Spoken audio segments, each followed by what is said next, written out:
Good morning সবাইকে। কেমন আছেন সবাই? আশা করি সুস্থ আছেন। রায়ান্স লাইফস্টাইলের আরও একটি ব্লগে আপনাদের স্বাগত। তো আজকে হচ্ছে 14ই আগস্ট, বুধবার। সারপ্রাইজিংলি আজকে পিহুকে ঘুম থেকে ডাকতে হয়নি, ও নিজেই উঠে গেছে। এই যে জুতোটা দেখছেন, এটা নতুন জুতো। কালকে ওয়েবসাইট থেকে ও নিজে পছন্দ করে কিনেছে, আর কিনে দেওয়ার পর ও তো খুব খুশি। তো আজকে ওদের স্কুলে ইন্ডিপেন্ডেন্স ডে সেলিব্রেট হবে, তো আমি আজকে ওকে সেরকম টিফিন দিইনি, কারণ আজকে 9টা থেকে 11টার সময় ছুটি হয়ে যাবে। তো একটা জাস্ট ব্যানানা দিয়েছিলাম। আর আজকে ওদের স্কুলে ইউনিফর্ম পরে যেতে বারণ করেছে। তো আজকে আমি ওকে একটা হোয়াইট কালারের ফ্রক পরে রেডি করে দিয়েছি, কেননা স্কুল থেকে বেরোছিল হোয়াইট, অরেঞ্জ বা গ্রিন কালারের কিছু পরিয়ে নিয়ে আসতে।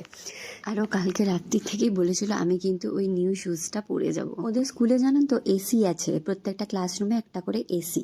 তো এখানে প্রচুর, বাইরে তো প্রচুর গরম থাকে, তো ওদের ক্লাসের ভেতরে অতটা ওদের গরম লাগে না, যেহেতু এসি চলে।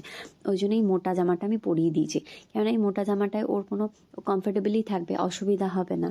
ওই দেখুন টিভিতে গান হচ্ছে, আর ওইটা দেখে ও হাত পাগুলো নাড়াচ্ছে। বাইরে বেরোনোর আগে আমি ওকে সবসময় রোল অনটা দিই। ও কাঁধের দুটো আমি লাগিয়ে দিই, বাট নিচে পায়ের কাছে যেগুলো লাগাতে হবে ও নিজেই লাগাবে, আমাকেও কিছুতেই লাগাতেই দেবে না। ওই দেখুন টিভিতে গান হচ্ছে আর ওটাকে ফলো করছে, আর ও কিন্তু হাত পাগুলো নাড়ছে ওদের মতন।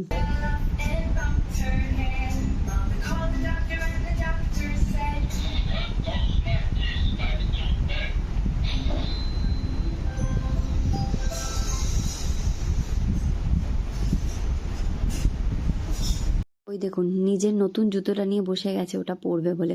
ও নিজে নিজেই পরে, কিন্তু জুতো স্কুলেও যখন যায় জুতোটা নিজেই বার করে নিজেই পরবে, নিজেই যাবে।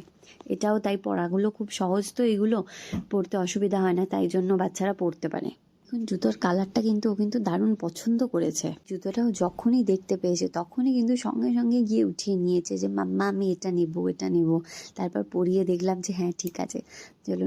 ও তো এবার রেডি হয়ে গেল, এবার পাপার সাথে এবার স্কুল চলে যাবে, গাড়ি করেই যায়। কেননা বৃষ্টি পড়ে তো মাঝে মাঝে। তো আজকে আমি ব্রেকফাস্টে ধোসা বানিয়েছি। ধোসার ব্যাটারটা কিন্তু কালকের করা, তো একটু বাকি ছিল, তো ওটাই আমি ব্রেকফাস্টে খেয়ে নেবো। আমার খুব ভালো লাগে ধোসা খেতে। হ্যাঁ, তারপর 11টা নাগাদ আমি বেরিয়ে গেলাম পিহুকে স্কুলে আনতে। আর ওই দেখুন সব বাচ্চাদের হাতে একটা করে ক্যাডবেরি সেলিব্রেশন দিয়েছে। সব সব বাচ্চারা খুব খুশি ক্যাডবেরি সেলিব্রেশন পেয়ে। আজকে এই পর্যন্তই, দেখা হচ্ছে নেক্সট ব্লগে।